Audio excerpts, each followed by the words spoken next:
सर्वात मोठा दुष्ट कोण? एकेकाळी सम्राट अकबर आपल्या सेवकांना पाणी आणण्याची आज्ञा देत होता.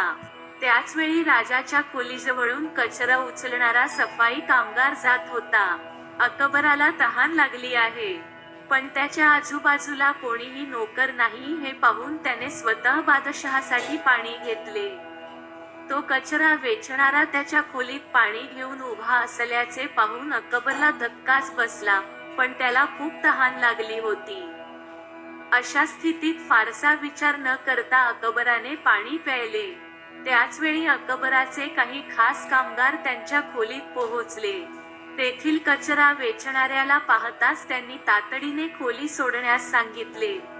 नंतर काही वेळ तो बादशहाशी बोलला आणि तोही आपल्या खोलीतून निघून गेला.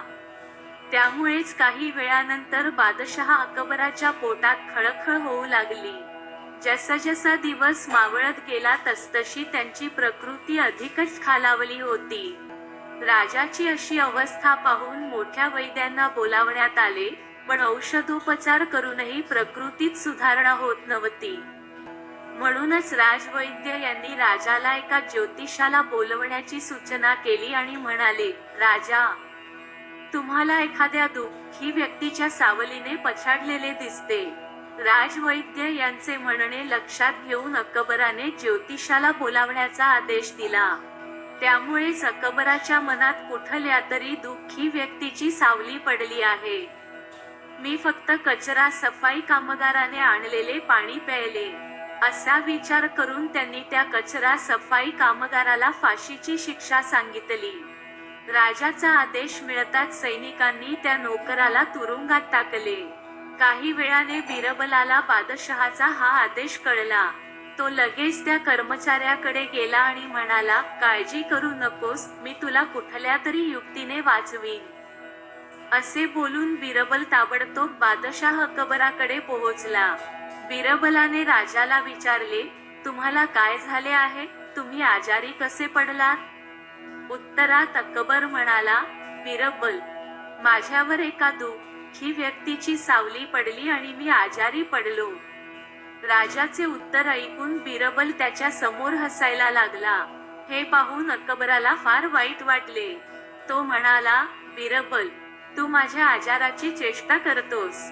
बिरबल म्हणाला, नाही राजा, मला एवढेच सांगायचे आहे की जर मी त्या कचरावेचकापेक्षाही वाईट माणसाला तुमच्या समोर आणले तर तुम्ही त्या नोकराची शिक्षा माफ कराल का? अकबराने विचारले, त्याच्यापेक्षा दुःखी कोणी असू शकेल का? चल, तू कुठल्या तरी मोठ्या दुःखी माणसाला घेऊन ये, मग मी त्या माणसाला मुक्त करेन. म्हणूनच बिरबल आस्थेने म्हणाला की महाराज, तुम्ही स्वतः त्यांच्यापेक्षा जास्त दुष्ट आहात. त्या नम्र सेवकाने फक्त तुझी तहान शमवण्यासाठी पाणी दिले, पण त्यामुळे तुझी तब्येत बिघडली असे तुम्हाला वाटते. त्या गरीब नोकराचा जरा विचार करा. तुम्हाला पाणी दिल्याने तो तुरुंगात गेला. त्याचा दिवस सोडा, पहाटे पहाटे पाहिल्यामुळे त्याचे संपूर्ण आयुष्य उद्ध्वस्त झाले आहे. आता काही वेळाने त्याला फाशीची शिक्षा होणार आहे. आता तुम्हीच सांगा, आजारी पडणे की फाशीची शिक्षा मिळणे ही मोठी दुर्दशा आहे. पुढे बिरबल म्हणाला, आता स्वतःला मृत्यूदंडाची शिक्षा देऊ नका, कारण तुम्ही आम्हा सर्वांचा राजा आहात आणि आम्हाला प्राणापेक्षाही प्रिय आहात. बिरबलाचे असे शहाणे शब्द ऐकून आजारी अकबर मोठ्याने हसला. त्यांनी ताबडतोब सैनिकांना कचरा वेचणाऱ्याला तुरुंगातून सोडण्याचे आदेश दिले. त्यासोबतच त्याची फाशीची शिक्षाही माफ करण्यात आली. कथेतून शिकवण: कोणाच्या सांगण्यावरून निर्णय घेऊ नये आणि अंधश्रद्धा अजिबात मानू नये.